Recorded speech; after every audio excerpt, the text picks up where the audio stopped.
Hailing frequencies open, and welcome to Star Trek Discoverage, the live podcast that boldly goes into excruciating detail about this week's episode of Star Trek Lower Decks. I'm your host, Aaron Coker, a.k.a. Caliban, and a kernel of corn may make you a lieutenant, but a chunk of churro can make you an admiral. Ooh. Sitting in tonight, speaking up, just right there, sitting in tonight in place of my usual co-host, Ella Pearson, is my very talkative co-host on the Just Enough Trope podcast. She's also the host of the Sailor Noob podcast, and she's a frequent Enterprising Individuals and Discoverage guest. It's Mikan Hana. Mika, welcome back to Discoverage. Hello, thank you for having me. You're so welcome. Thank you. I Begin feel very welcomed. Now. Did we not work that out? Turn the Mikan Hana bot on. Zzz. Hello, I am happy to be here tonight. More like Mikan Offa. Okay, wow. Just turn her offa. I got it. How have you been, besides semi-liquid? Very hot. I'm always hot.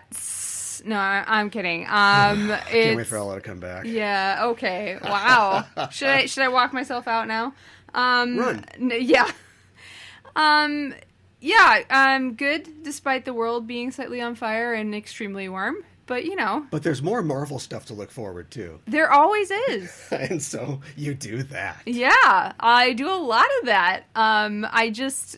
not to talk shop about Marvel on a Star Trek podcast. Please do. All I've got here is patter, so go for it. Okay. I watched the Eternals trailer, the new Eternals trailer that was released today. I refuse to watch final trailers because it's too spoils. Yeah. Too spoipy. That might have been a smart choice. They're old, we get it. I know, but like... I saw somebody like post, oh, this answers this question, and then I watched it and I'm like, yep, it does. And I'm like, do I need to see the movie now? Guys, I read a copy of the script. Yeah, I know. yeah. No, I mean, I'm still excited about it, but we'll see. And then also something that I know absolutely nothing about, the Wheel of Time series. Mm-hmm. There have been some photos released of that, and somebody said this, but I had the same thought. Like, when I looked at it quickly, like for a second, without really focusing on who the actors were or anything, I was like, this reminded me of Eternals. Like, because they look like their outfits are in these.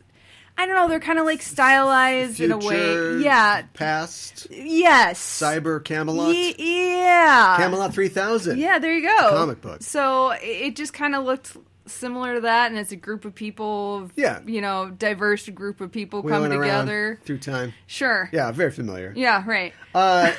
Speaking of Marvel stuff and time stuff, the second episode of the What If series came out recently. It did. Which the question asked was, what if T'Challa became Star-Lord? Yes. And the answer is, I think we had spoken off the air, I had mentioned this, but I also saw it. Everybody's had this thought on Twitter. The answer is, it would have been a lot better. Yep. It's not just that Peter Quill messed up in Infinity War. If he was never Star-Lord, half the universe never would have died. Yep. Apparently. Because you can just hash it out with Thanos, and he's like, good point. Yeah. Okay. Yeah, you're a good negotiator. Drinks are on me. Yeah, right. Yeah. But I thought it was interesting that a lot of that episode centered around the location of Nowhere and the collection of Benicio del Toro. The Collector. Yes. Which is a very similar setting to what we see tonight. It is. And I think that's a really good point. Very similar in a lot of ways. Yeah. Lengthy collection and people who will put other people inside their collection. That's what you want. In glass cases. Yeah. Yeah. Well, yeah. Hey, save your thoughts on that. We'll talk about it in a bit, but thanks for being on the show. This is the part of the show where we talk about the news in the world of Star Trek, and there was actually a news item that we weren't able to talk about last week, but I wanted to touch on today, fittingly today, because it is, of course, the day of Gene Roddenberry's 100th birthday. Oh, happy birthday, Gene Roddenberry. Born August 19th, 1921, in El Paso, Texas, and of course he grew up in L.A., Los Angeles, City of Angels. All right. And happy birthday to him. And last Friday at the Las Vegas Star Trek Con, the Roddenberry estate announced the Roddenberry Archive, which is a project that will catalog the life of Gene by producing holographic and digital renderings of things from the franchise, the Enterprise, TV and movie sets, as well as key texts and documents from Roddenberry's career. They're going to put Larry Nemechek out of a job. Oh my God. They're going to create holograms of them? Yeah. Sure. I'm sure some of the things will be holograms. The Post-it that he gave to Susan Sackett to get more avocados. We're going to leave that one. That'll be just digitized. Okay. But did I mishear you? Did you say digitized and I heard holograms? I know. I said holograms. Holographic and digital renderings. Okay. It's going to feature TOS, this archive, and its spin-offs, and it'll be used to generate life-size holograms for public enjoyment, as well as NFTs available for purchase. There we go. Oh, there we go. Capitalism. That's the answer. Yeah. Gene would have loved this. Yeah, I was going to say. Gene would have really loved this. He would have. I think he's mad that he can't get a piece of this now. But yeah. Yeah, in the future where he imagined that you wouldn't need money, he would have. He never. You know, do you listen to my show? Yeah, I do. He never thought that. Oh, right. That was an invention of TNG or something like that? That was an invention of somebody who worked on Star Trek 4 and said that Kirk couldn't pay for pizza because he didn't have any money. But I don't think they ever intended. But that is, if that's the kind of type of talk that you like, you can hear that all the time on Enterprising Individuals. Sounds good. I want to talk about selling these NFTs. Oh, my gosh. So digital artist Mike Beeple Winkleman will join the Roddenberry Archive as a creative consultant, as will illustrator Alex Ross.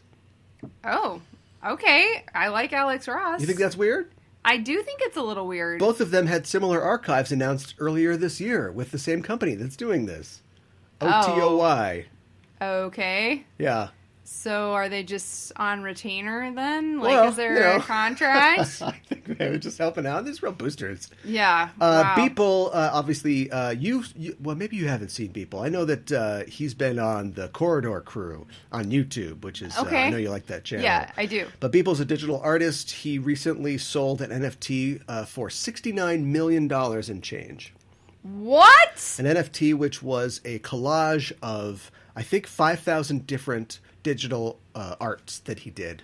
Arts, how painters do arts. He had said a thing a couple years ago that I'm going to do a work of digital art every day, and then this is 5,000 of them in a big collage, and so that's 69 million. Oh my goodness. Who could afford that? Who bought that? Somebody with $69 million. That is insane. Okay. I think Gene would have liked the savvy here. I'm not sure that he would have loved the fact that, just like cryptocurrencies, the computing power that it takes to maintain NFTs uses up fossil fuels through energy generation, and of course the computing required gives off heat. And computing heat is no joke. Feel the swelter of the studio that we're currently stewing in. I'm feeling it as beads of sweat drip down my forehead as I speak. Yeah. So I have a question, which I maybe should have asked earlier. I probably don't have an answer, but go for it. What does NFT stand for? This is the end of the story. Sorry. Non-fungible token.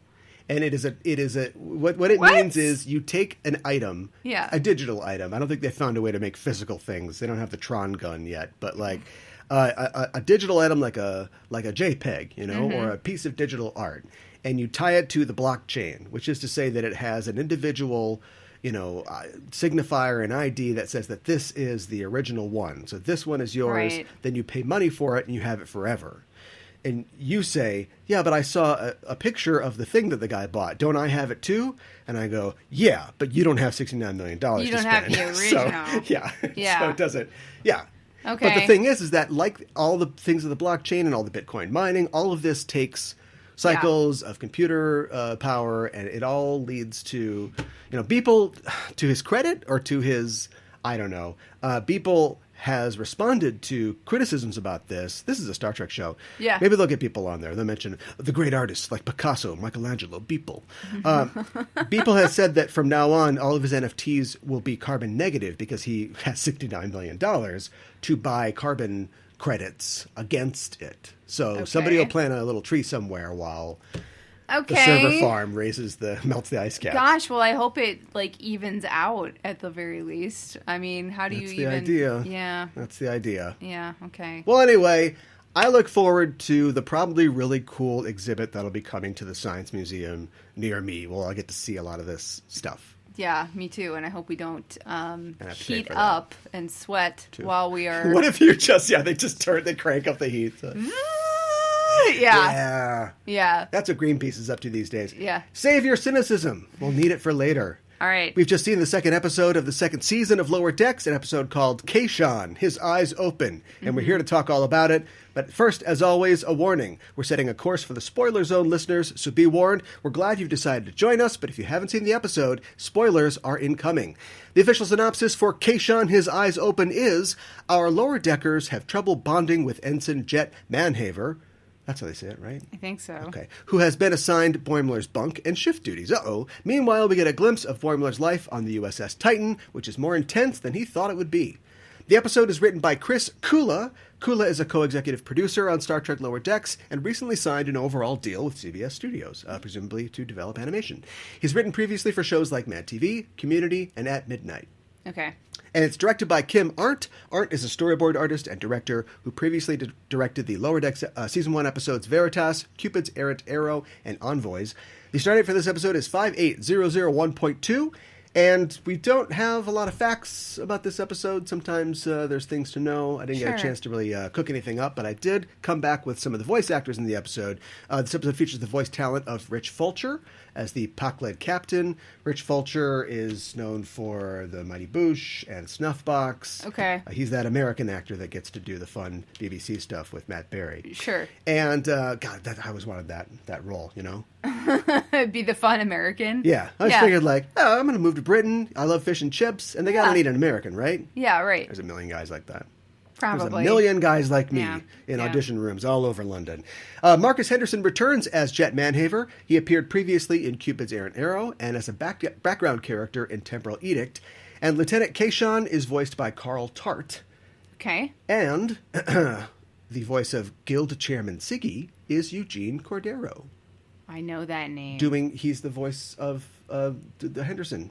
Wacky John. You put me on the... It's live. I can't look it up. The guy with the robot eye. I don't know the characters on Lower Decks. Oh, you got me. Wow. What is his name? I'm a fake fan. No, I'm bad with names. I think we both have that thing. No, now. you can't. That's my thing. You can't claim my thing. Too late. So doing double duty on that, is Chairman Siggy a joke about the plant-based yogurt? What? There's a plant-based yogurt? You always walk by it when you pick up the other Ziggy. stuff. Yeah. But Ziggy is Chairman Ziggy Hilmarson is the CEO of the plant-based yogurt company Ziggy. Okay. I don't know. Why did they make a yogurt joke if that's the case? Sometimes, just sometimes, I get the feeling that things get named on Lower Decks with what I call the Marv Wolfman method. Yes. Which is to say, the name for this character is something I can see in my field of vision currently, right now. So, but in this case, California things. Right. So, the California class ship. The Cerritos, the USS Burbank or whatever. Right. Street corn. Street corn. I'm eating yogurt right now. Chobani? No. Ziggy. Yeah. Guy's like, he's a boy, turns into a beast. It's a beast boy. Yeah, right, exactly. I don't know what you need from me. What do you need? He's a robot, but he's a person. He's a cyborg. What do you want? Yeah. That's enough. Yeah, it's pretty simple. Yeah. Guy throws things real good. Yeah. It's a bullseye. Yeah. It's a bullseye. Yeah. Okay. We're moving on here. Yeah. What did you think about Kayshon, His Eyes Open? Gosh, I wish Kayshon was in this more and not just a puppet. But I hate that to be my first thought, but that was my first thought. I mean, I guess his eyes are open because he's a puppet and he can't close them? It's weird because I feel like we've caught up with Star Trek.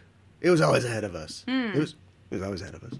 Right. But we've caught up with it. We're like, oh, the children of Tamar, they're memers. Yeah, right. They're 4chaners. Yeah, right. Like, that's been going around for a while. Yes. I can't tell you how long, but maybe I started it when we talked about that episode in season 2 of Enterprising Individuals.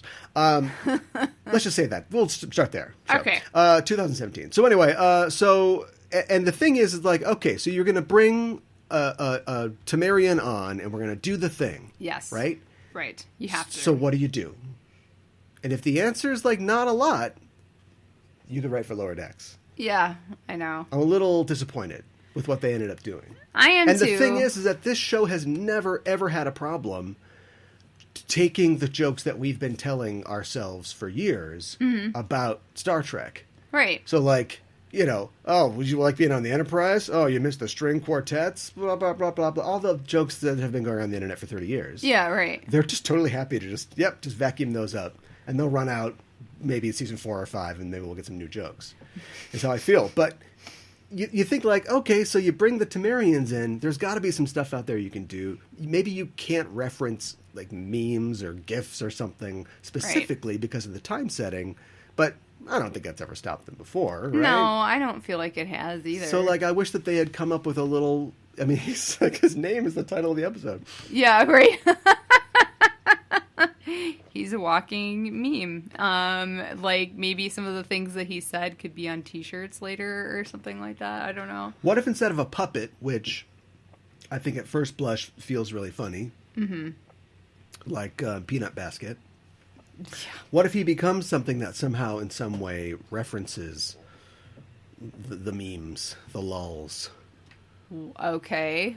Like, what could that I mean, if he turned into a be? Kermit, because Kermit's in a lot of memes, right? Yeah, that's true. I guess I don't know what that would be. And as we say every week, we're not here to write the show. No, we're not. No, we're not. I mean, I guess I did think it was a little funny when we see him. He's back on the ship and he's in sick bay, and there was this huge note that was you know, not a doll. Do not play with. And then I thought that was funny, and then the therapist coming in and being like, "Oh, I could use this as a puppet." I was like, right, that was almost too far. Like, yeah, but you know what I mean? But the doc, like, all right, this is my first guy got turned into a doll. I know, yeah, that was good too. Yeah. This is just a flesh wound. Yeah, right, exactly. I wish that he'd been in it a little more, but we get what we get. We do. And so he's there. In this episode, we are sort of revisiting. So this episode is like a little Most Toys. Right? Yes, because Data gets mentioned a lot. Infinite Vulcan, which we'll get to in a little bit. Yeah. No, I realized. A little Ghostbusters 2. Yep. Do they think they're this? Are they purposely doing a Ghostbusters thing? Do you think? Because so you can't ever tell. Here's the problem. Oh God, there's so many problems. But here's the problem with a show, which is a comedy show, which has to be vital. Like, you know, you and I have watched more than a few comic or franchise-themed animated shows. Yeah. For Just Enough Trope, and commented on them. And some of the ones we've watched recently are shows like Harley Quinn, shows like MODOK on Hulu. And the problem is, they don't have the problem. They live in like the modern 21st century. So if they want to do a Damn Daniel joke or whatever, they're fine. But for like Lower Decks, they probably want to do stuff like that. But you're always like, okay, and then Mariner says, "Damn, Daniel." And we go, "Oh, no, we can't do that. How would she know about Damn Daniel?" And the answer is, actually, Sonny Clemens didn't make it to you get a Sonny Clemens type guy who's unfro. You get a Fry. You turn this into Futurama is what you do. Sure. Right. If that's what you want to do. Yeah, and then make all the references you want. So when they have a giant painting come to life and curse them, they can't do like a Ghostbusters thing. I mean, they're doing a Ghostbusters thing. But they're doing a but Ghostbusters. You can only ever wonder if they know that we know. They wonder if we know that they know that we know. You know, yeah. There's you talk about it for a while. There's a song with that. I don't know. That anyways, yeah. I mean, I guess we should have known that this was going to happen because the guy was like, you know, don't touch anything, but he was like breathing on the glass when they like they get transported on the ship. So clearly this guy who is also in the Collectors Guild is going to try to collect something off of his Kalis's collection. fornication helmet. Yeah, right. So, and then blame it on them. I mean... Autocorrect does not know Kalis. No, I can imagine It turned it into that. Kathleen, so I've got the Kathleen fornication helmet. That I'll seems- fornicate you again, Kathleen! Oh my god. Star Trek joke. They can have that one if they want. Why would the Federation help these people? They sound like terrible people. That is a really good question. I was actually... It isn't just that they are compiling massive wealth. I think that Data is too busy arguing to be released in the most toys. Yes. To comment too much on Kivas Fajo's like amazing collection of stuff. He's just like, oh, the Mona Lisa, neat. But I mean, to Data, a robot man from another planet, 350 years in the future, he's just like, oh, okay, yeah, Leonardo da Vinci. Yeah, I got that. It's small. I did not think it was that small. Yeah, right. Or you got a baseball card and a right? Like, he's not really trying to get at this guy for, like, we come from a society that does not care about this sort of thing. Right. And you want to get everything. Right. You're like the Ferengi, but worse. It's not even like currency. You literally want everybody's stuff. Right. And he's got stuff in there that's not that special. Like, they have the game headset from the game. Right. It's been a while since there a lot of those? Is that rare? I know that they're supposed to be in, like, the non-rare area, and then, like, there's another area. He's like, don't take stuff from the rare area. Right. But they've got, like, a purple bazooka from Insurrection. They've got all this stuff, and it's like, is this rare stuff? Or is this guy, like... Even collectors can be hoarders. Yeah, I think that collectors can be hoarders, for sure. And maybe he's just like, this is going to be worth something someday. They missed a chance to do Star Trek hoarders, you know? Oh my gosh, yeah. This week, we cracked open this shuttlecraft. Find out what's inside. Dead flat tribbles. They're flat. Oh no, nobody wants that. No, we want the ones we can eat in cereal. But way in the back. Yeah. Is it a Varion T Disruptor? Oh my god! I don't know why they would help these guys. But they're pretty helpful. Well, and especially when they, like, talk about, wait, these are the guys who tried to kidnap Data, and there was they have this huge thing about, they want everybody to know, in case you missed it, these are the same guys as well, some people are going to miss it. I know. But like, and then we just move on, and we're just helping them. Yeah, if you did, nobody even on the show even asks why are we helping. And if you wanted to ignore, like, the ethics of collecting this stuff, you didn't have to give somebody a line about their class in the academy about the ethics of collecting, unless that's just like, can you put a lampshade on a lampshade? We're gonna try. What I think it is it sounds like a great premise, doesn't it? It sounds boy, if you like reference humor, what if we brought in the collector guys? Yeah. But then we can just do this all day long. Right. But, other than breaking my heart, as we'll talk about in a few seconds. Oh, boy. I mean, this could have been anybody, in my opinion. It's just like, it's like Kayshon. That sounds like a great premise. Oh, we're going to go back to the Paul Winfield guys. Yeah. But, I don't know. This is a couple jokes. He gets turned into a puppet. I know. Let's cut to the Titan. All right, let's do it. Is Riker just an insane warmonger? They kind of paint him that way, or is he just like adventure? I mean, I guess a positive take on it is he's adventure seeking and just like everything. But it just seems like he's getting into fights. Well, we don't spend a lot of time outside of a ship like the Enterprise. Yes, that's true. In the 24th century, the ship that we follow that goes around and doesn't do war stuff is the Enterprise. That's true. And there are other ships that have a mission that is different than the Enterprise. That is also true. Even though I think any Starfleet ship, if it sees an anomaly, has to scan the anomaly. I think that's just... Why can't I say the word anomaly? Anomaly? I just got it right. It's an anomaly. Why you can't say the word it's anomaly. It's pretty anomalous. And so they are, they're not an exploration ship. They're tasked to deal with this Packlet problem, I guess. But it's just like all they do is just shoot stuff. And to be fair, they mostly address that and bring that to a close. The whole B plot here is Boimler, at least for those 5 minutes, convincing his crew members that it's not so bad to do the plays and the string quartets. Yeah, right. And we didn't get into Starfleet to phaser everybody right to the ground.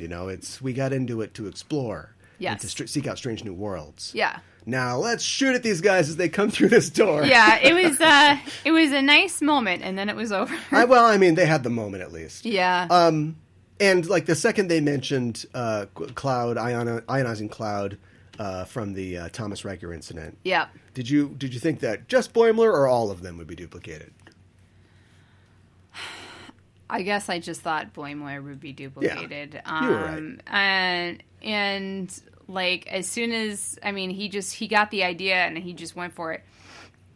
Did you ever get I know that okay, so they've all been through the academy and they're multifaceted people in Starfleet.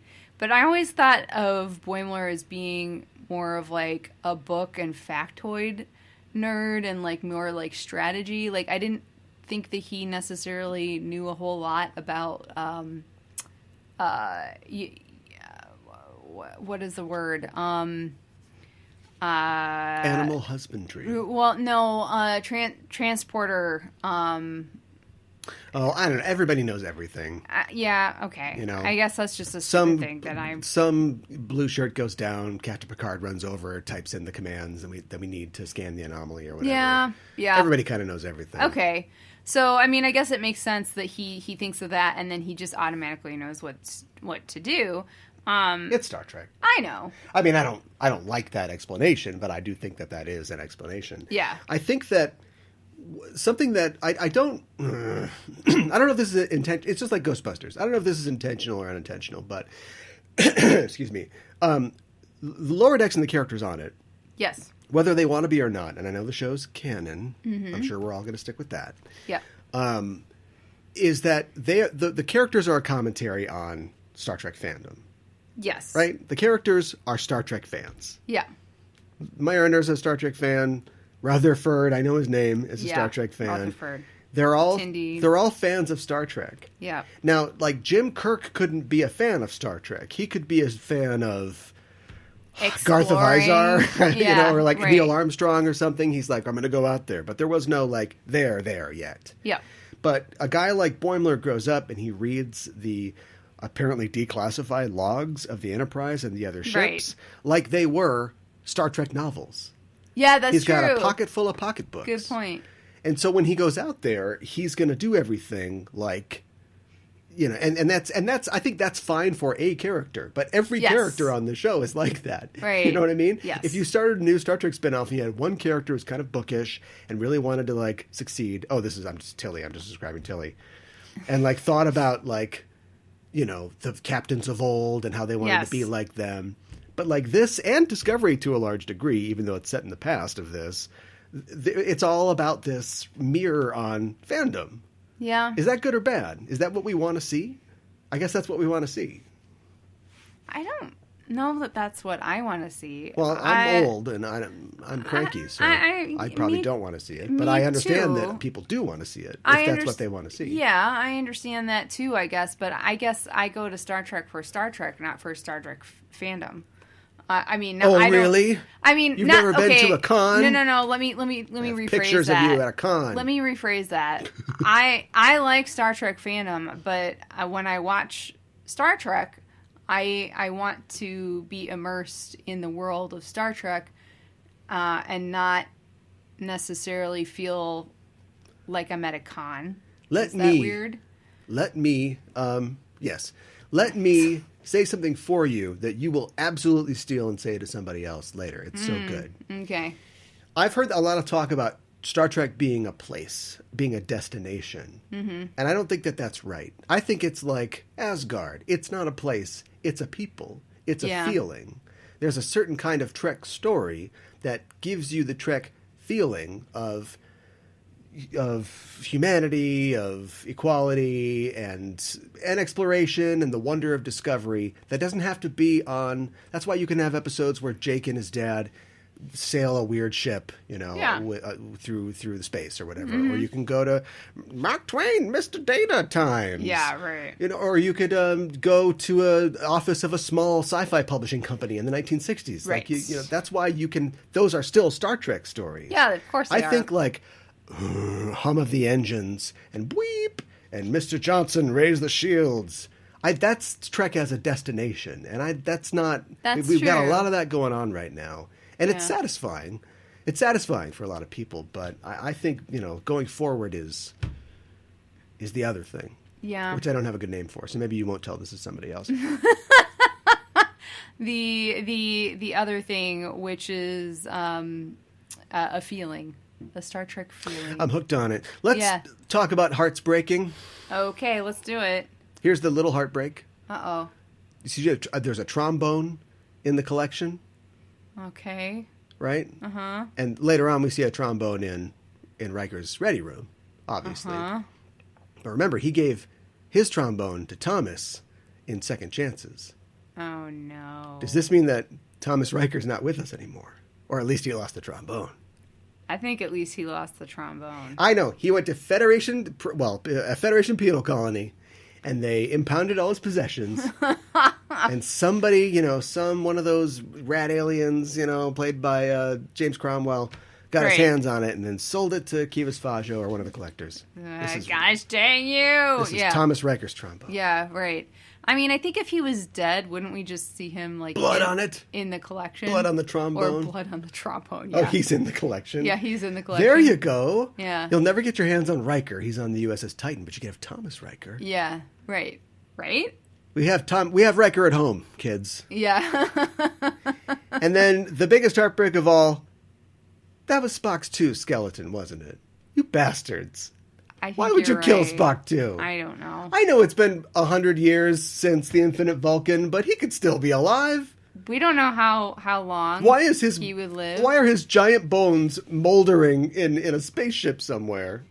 And this jerk collected them. And he's wearing his uniform still. I know. So I think that he didn't get too far off the planet after Caecilius cloned him. Yeah, probably not. It's depressing. I hope he hasn't been there for very long. A being with all the thoughts, abilities, and feelings of Spock. I know.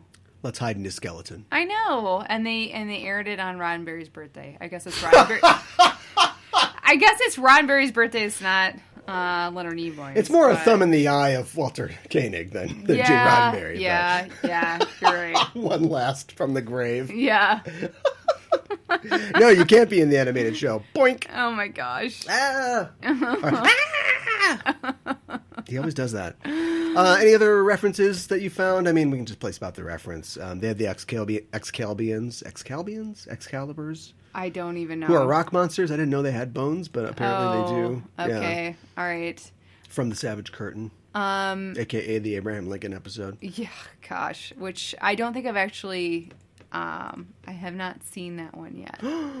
Don't say that on a Star Trek podcast. Well, I know. I know about it. Next, you're going to tell me you didn't see the episode with Catwoman. Which was one with... I'm terrible with somebody's got a third season watching ahead of them. I'm watching it right now. Thank you very much. Okay, sorry. So let's just put the rest of this podcast off to the future. Oh my gosh. What do you think of the sea story? In the sea story, which is really a sea anecdote, we again see the Captain Freeman trying to be more of a hands-off captain. Yeah. But being frustrated in her efforts. I mean, I guess it's just like the natural place to go. I mean, we didn't know that she had gotten a report from Starfleet that said that she was a micromanager. But, yeah, I mean, it was fine. I didn't really think they didn't really do a whole lot with it. But, I mean, I totally get where she's coming from. Like, I'm hands-off, and then, like, my commanding officer gets turned into a puppet. And then, like, I'm never being hands-off again. Well, yeah. You know, so... I guess she was just wresting ransom. I mean, that was really Ransom wouldn't want to do that, but after last week, it's like, well, let's just have the new security chief go down. We don't want Ransom tripping over an artifact and right getting godlike powers again. Let's give Ransom a rest for a little bit. Yeah, we don't want to do that again or at least not for a while. We mentioned Boimler being twinned or doubled. Yes. Of course, now we've got 2 Boimlers. 2 Boimlers. Yeah, and we watched another show recently where people got doubled. Yeah, at MODOK. Yeah. And the one stays on the Titan, gets promotion.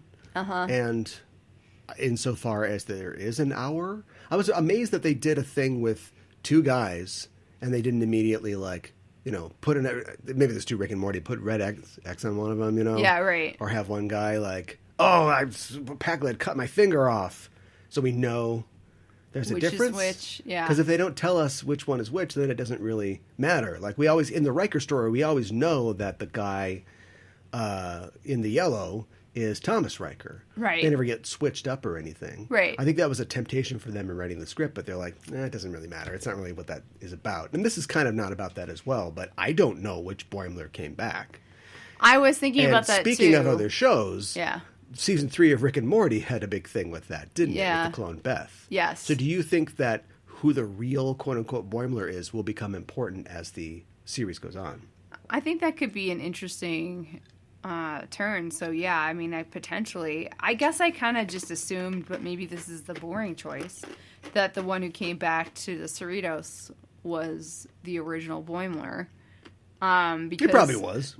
Because he's the one who just thinks that we're going to be honest and we're both gonna step forward and we did the nod, we did the thing, right. So that's what we're doing now. And then the other that's guy, the one that goes back. Yeah. But we don't know, in escaping the pack, because we don't see how he gets away.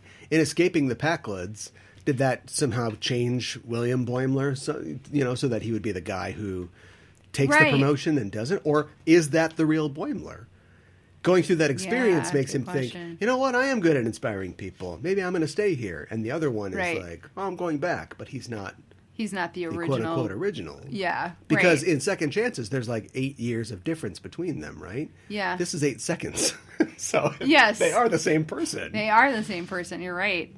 Good job, Boimlers. Mr. Boimlers.